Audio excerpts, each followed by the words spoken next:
Let's Hello, go. everyone, and welcome to another episode of Wytpod. My name is Harshit, and I'm the Director of Business Alliances at Wytlabs. We're a digital agency specializing in SaaS and e-commerce, SEO, and I've got Ollie Whitfield with me today. He's the marketing lead of demand generation at VanillaSoft and AutoClose. A big welcome to you, Ollie. I'm so happy to have you with me today. Thanks for having me. Friend, can you provide a brief overview of VanillaSoft and its sales engagement platform?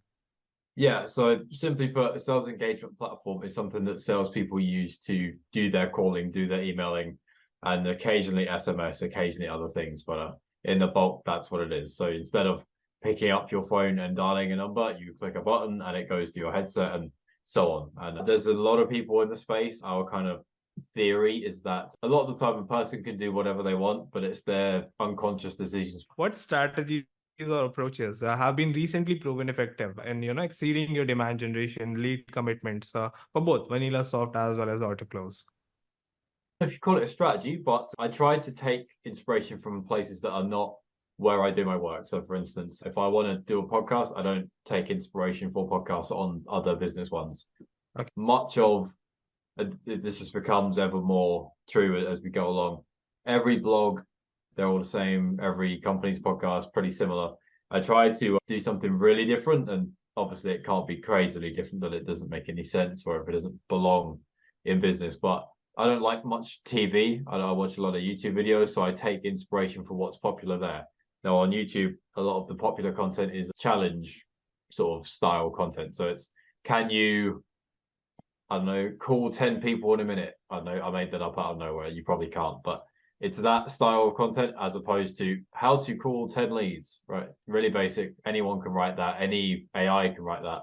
Uh-huh. So I try to take my inspiration from that. Or if in pop culture there's certain TV shows or songs or things that everybody knows, and you just say the words and everybody knows what you mean, everyone understands the format, you can take that, and if you can do it in such a way that it makes sense and it's not off brand completely, then you don't need to tell anyone what the format of this webinar is because they get it because it's a play on the TV show or it's a play on the Black Friday thing that you're trying to poke fun at or whatever it is. I try to do that rather than to just do a webinar, do a podcast, do a blog, do thing as everybody does. Yeah. Even virtual conferences like your GiverCon and Growth Month have been very successful for you in the past. How exactly have you evolved from the start to right now? The first one I ever did was the GiverCon one. That was for one of our target markets. And I have to give some props to our team here on the inside for VanillaSoft. They have all of the connections to the speakers that we worked with. I don't have any of them. So Mhm. they had to help out a lot with that. We learned a lot of things the hard way. And I'm sure we all look back on that with a smile, but it was pretty hard work in the Yep. trenches doing it. From that, we did Growth Month, which was completely different. I had all of the connections and got all of the speakers myself. It was 45 speakers, and we decided that, a lot of these conferences, they're one day, couple of days type thing, and it's hard to tune in. You might miss something. You don't really want to spend 2 business days out of action, so you miss a lot of it. You don't really actually engage with it much. So Yep. instead of doing that, we picked a month, and we're going to do 2 sessions a day every business day. Let's say 10 a.m. and 2 p.m., which is you might be able to tune in, you might not, but you can still watch the recording. There's going to be a certain topic from a certain speaker, and you can come back and watch it. But at least we've got the whole month to talk about it. Not just one webinar is on tomorrow at 2 p.m. I can only really talk about it up until then, and then it's you're trying to repurpose, but it's not quite the same. Yep. Whereas for a whole month, all I'm talking about is so tomorrow we've got this, and the day after, oh God, we've got that, and the day after we've got that as well. It just keeps going for a whole month. So we got a Mhm. lot of promo out of it and a great deal of lead flow and a lot more of impressions and that type of thing. We're very visible in the market because of that. Yeah, and even your podcast grew pretty significantly. I would love to understand, like, what adjustments do you make basically to sustain or enhance its popularity? What are those areas where you really work hard on to increase the visibility and all of those things? We tried our best with the 0 to 5 million podcast. We've had to pivot away and do a different one now, which is about to launch. But for 2 years, 2.5 years, we did it the first rule that we had was that we're not going to follow the conventional rules. We can upload a different format. We can upload a longer episode. We can upload 2 a week. We can upload a debate, a solo episode, an interview with a guest, a whatever, provided it relates to the target audience, of course. So that made it fun. And if you ever listen to other podcasts, you can tell when someone's not having fun. You can tell when they are doing it, even if the cameras and mics were not on. That's what we tried to do. Obviously, we're aware that we're doing a podcast and it's to be recorded and booked and things like that. But we tried our very best to make it us having a good time, because that makes everything that you do after that infinitely better. Every clip you produce, well, it just looks better because you're not bored and you're laughing about something, or you've made a good point because you were thinking in the moment, and all of those things, they really helped. And beyond that, we just tried to do 1 a week.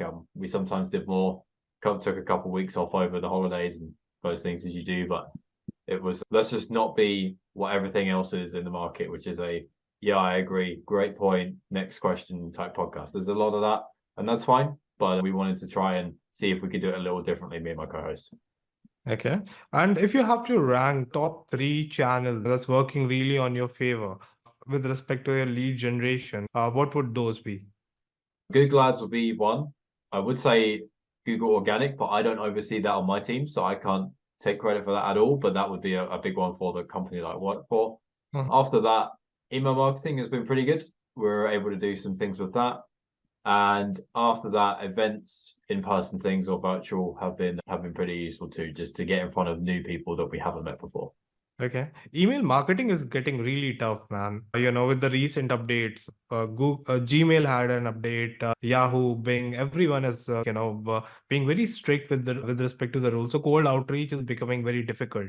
What's your take on that? Or are you facing any hurdles or face something in past and you overcome those? Please share your experience with regards to that. Not a lot of change for us. To send a HubSpot email is still very much the same as previous. A lot of we've read the HubSpot release about it where they've discussed it, and pretty much everything that they have said is have your DKIM records or your DMARC records, have the things that they would say anyway that they said before. So in terms of HubSpot, not a great deal has changed. The only thing that I see anecdotally, and as the changes come in, it's one that you just keep an eye on. But if everyone's scared of sending email, then okay, cool. You can stop sending email if you want to, but you won't know anymore. So you might as well give it a try, and try within your means and what you think might be right. But at the best level, adding quality rather than quantity is pretty much never going to not work no matter what you do. So if you wanted to try and have an email list that's really engaged rather than a big one, that's fine. And you're never going to have problems with that. Particularly if people are engaged, you just need to work out how.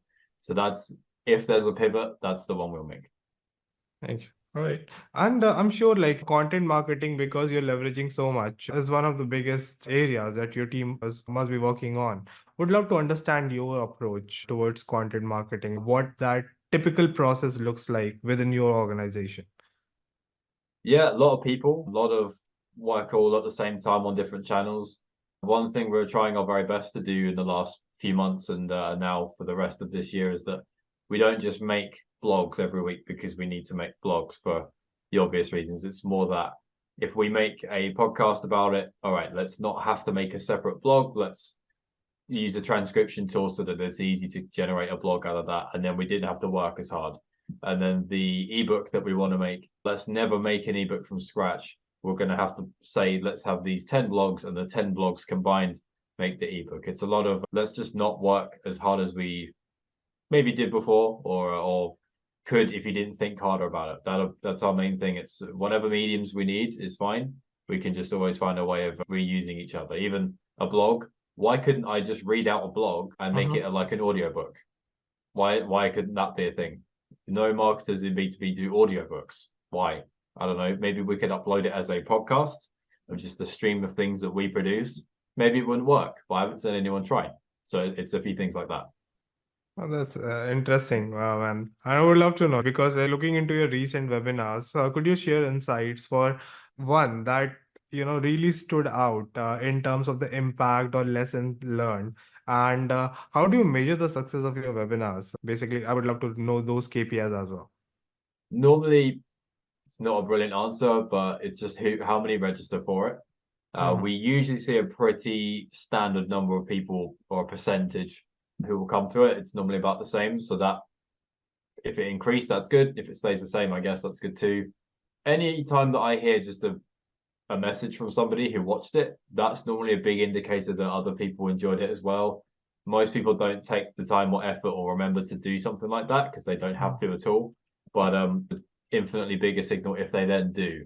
For instance, after the Growth Month conference, I had 10 to 20 DMs from people, which was really cool. I never really had that before on that scale, which, yes, it was a much bigger scale project. So in the same way, if you get one message from a webinar, that's a decent sign of that was good, or what you were on to there was good. Occasionally, if we do a different format, we will ask in our follow-up email, would they reply with any thoughts that they had? And that seems to work quite well just because it's an email. They're going to reply a bit easier than going out of their way to send a message to someone who they may not have connected with and so on. So an email reply is also quite useful. All right. And what's your process of optimizing your recorded podcast? What that process looks like if you want to increase the visibility on of those podcasts, how do you approach that? With a lot of my team's help, I can't take a lot of credit, but our video leader on the team, Daniel, he'll do a lot of work with me on making our podcast look really good. We use tools that enable us to edit in greater detail. For instance, if my mic doesn't sound very good today, he's able to clean it up so that the production quality is A1. And if the cat comes in and jumps in front of my camera or whatever else, he can cut that out so it looks ultra clean. And then from that, we also try, if you've ever watched a YouTube video and you've had an ad beforehand and someone says something like, don't press skip. In 6 seconds, I'm going to tell you how to become a millionaire. Something like that, but not quite as cringy and as cliche as that. But we'll do something like that for our content to come up. Those are Google ads that we can run. So my podcast might be about how to increase your pipeline this year. So my Google ad version of that will be, don't click skip. I've got 3 ways you've not thought of for generating new pipeline. And then we show you a bit of the podcast or something like that. So those are things that I can do with a lot of help and then put in front of people using ads. Oh, that's awesome. All right. What are the most notable trends in marketing and demand generation, for B2B within your niche, currently, and how, your organization adapting to stay ahead of these trends? Lots of people are going to work for themselves. Lots of people are becoming creators. They want to have a media company and these things, which is really cool. It's been a long time coming for this kind of market, but sometimes the business case or the timing in the industry they're in cuts them off. It's if a recession comes, people get cut, and that just happens. That's universal. So instead of the creator themselves, instead of the person who does LinkedIn videos or whatever that they do, I think it's probably going to be more about the formats that people do. So for instance, people know in America, they know the certain talk shows and they have certain ways of doing certain things, or like game shows, everyone understands how does a certain game show work, what are the rounds, what are the rules, what do they have to do, and so on. I think particularly in B2B where it's very crowded and not a lot of imagination into what happens, that's a different thing. A show or a thing that you create can have its own brand if you keep doing it. And even if you change jobs and your co-host changes jobs, you could still do it potentially if you wanted to. And over time, rather than me becoming an influencer because who wants to listen to me, my show might be a really great concept that we refine. And over time, the fans and the audience and listenership grow. That can be the thing because that sort of transcends whatever my employment is at that time. Makes sense. All right, Ollie, we're coming to an end, and I would love to have a quick rapid fire with you. Are you ready for that? Let's do it. Okay. If given superpower, what will you choose? Okay. Would you rather be able to speak every language in the world or be able to talk to animals? Talk to animals. I would love to know what my cat thinks and be able to hear what she thinks of me, that type of thing. Yeah, straight away. All right. If you could travel back in time, what period would you go? In my life or any? Sorry? Within my lifetime or any period in the whole of history? Yeah, any period in the whole history. I would do one day in the 50s, 1950s, something like that, and then come back and enjoy all of the luxuries that we now have as opposed to that, just to see what it was like. Makes sense. Okay. What's the fastest speed you have ever driven in a car? Oh God. I hope the UK driving people aren't probably 85 miles an hour. Not too bad, but probably a Not too bad. bit much more than I should. Okay, so more of a cautious guy. Okay. How many hours of sleep do you need? I need about 7 a day. I can get away with a little bit less, but I will struggle a little bit around the edges at the end of the day. All right. Now coming to my very last question. What's your last Google search? Oh God. It was a vendor that we were talking about on a Zoom call for work, and I hadn't heard of them, so I looked them up. Okay. All right. Thank you so much, Ollie, for all the info, all your experience that you have shared in today's session. Really appreciate it. Thank you so much. My pleasure. Hope it was